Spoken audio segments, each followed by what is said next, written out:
Hey, Impact Church, welcome to another Focus Friday. We're so happy that you can join us this evening.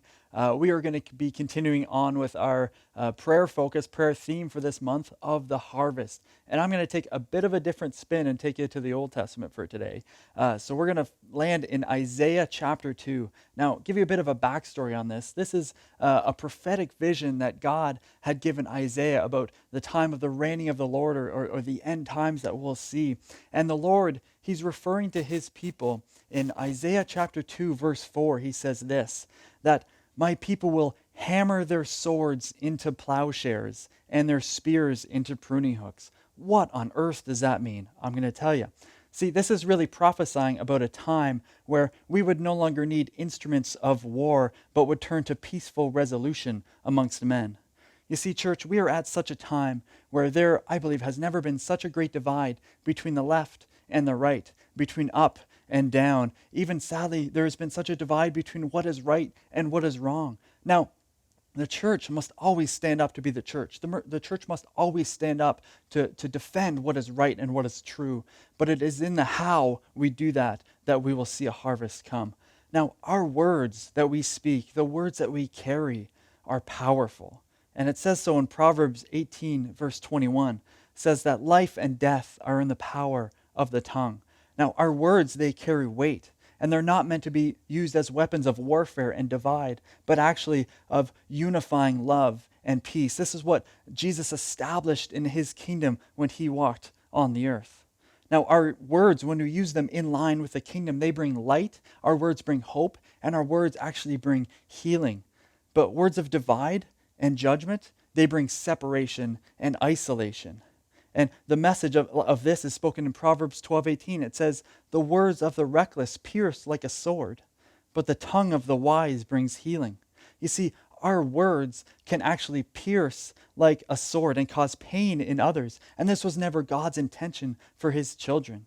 You know, there's a great example of this in the Bible with Simon Peter. Poor Peter, we pick on him an awful lot, but he recklessly often used his words, and he even recklessly used a sword one time. In John chapter 18, Peter is standing up to defend Jesus when the mob comes to arrest him in the Garden of Gethsemane. And he stands up and he takes a sword and he actually cuts off a guy's ear, recklessly, haphazardly using his sword. It says in John 18:10-11, then Simon Peter drew a sword and slashed off the right ear of Malchus, the high priest's slave.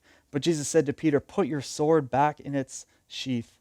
I believe this is such a prophetic image of how we often use our words as swords that often divide more than they do unify. See, when Paul said that Christ has actually given us the ministry of reconciliation, not the ministry of separation and destruction. Swords, coming back to our key verse here, Isaiah 2 verse 4, you see swords were meant to tear apart, whereas plowshares were actually meant to gather. Spears were meant to destroy, but pruning hooks are actually meant for growth. You see, church, it is time, I believe, for us to stand up and take account all the words that we say. That it is the time that we must hammer together our swords like our words. We must be careful with the words that we say, and we can't be using our words as destruction, but must turn them into words that will gather and words that will grow. Okay? Turning our swords into plowshares and our spears into pruning hooks. Now, believe me when I say this, this is not just a message for the church, but this is a message personally for me. I've struggled often with putting my foot in my mouth. Let me tell you, I've said some things that have, caused offense in people, that have caused hurt in people, that some people stumble over, and for that I've apologized many times for. And I've come to the realization that my words carry weight.